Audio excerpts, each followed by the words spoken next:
Hey everyone, it's Jess and welcome to my digital diary.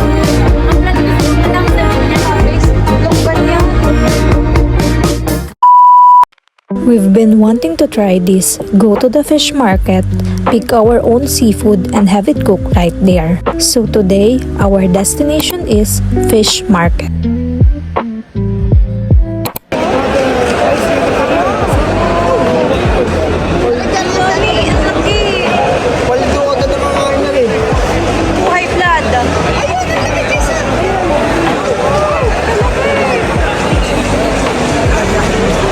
This place is alive. The smell hits you first. Briny, fresh, a little overwhelming, but in a good way. It means the fish is fresh. Wanna eat fresh fish? Check out this place. Whatever fish you want, name it, they have it. Okay, we're looking for something good today. Maybe some lobster? They look amazing. We wanted to try it and we're craving for calamares.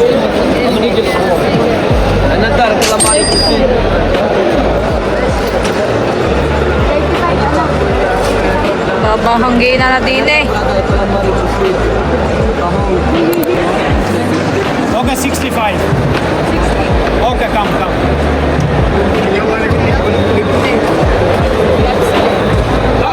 Brother, give the smallest. At least we can try all. How many pieces the 1 kilo? Napagtawaran na nga. Pwede na ako ng 60 ako na lang pwede. Talaga kailanganin na rin si Teresin. Kaya nga.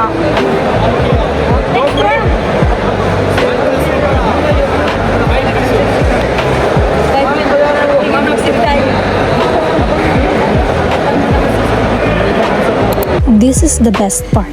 You buy your seafood, then you bring it to the Paluto restaurant right beside the market. They'll cook it for you, grilled, fried, sinigang, buttered garlic, however you want. Ay, tatawad yan, tatawad. Ay, hipon pala to. Oh, pinagsama na yan. If you've never tried the fish market plus Paluto combo, put it on your list. It's an experience. And here's our food for today. Next.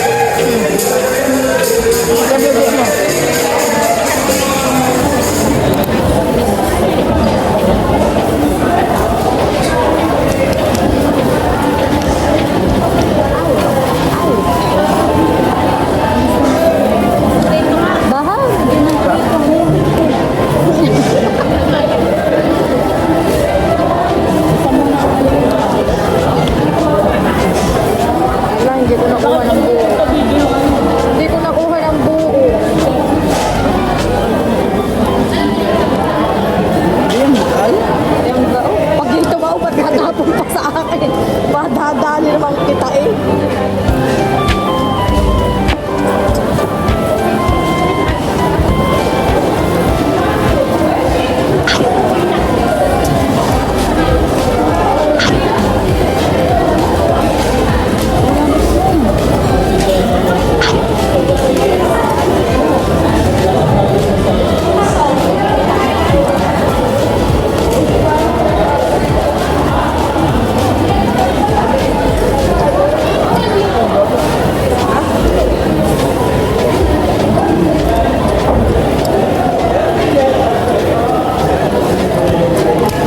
Sitting here, eating with my siblings, I'm reminded how simple things make the best memories. The crowd's noise, the utensils clacking, the way we talk, it all becomes part of the story.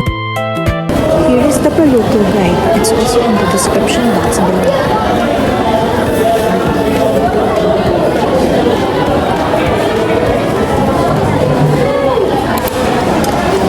Bakit?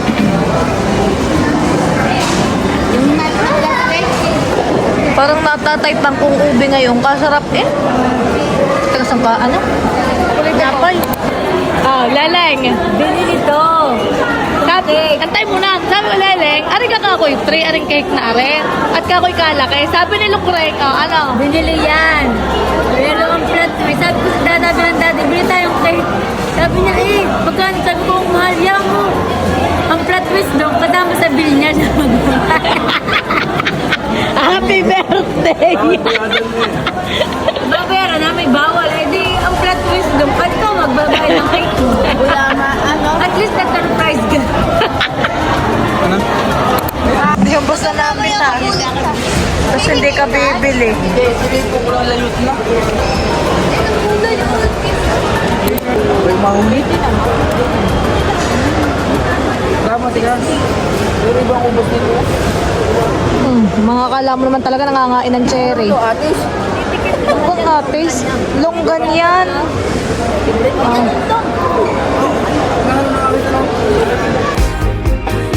See you on our next destination. Bye!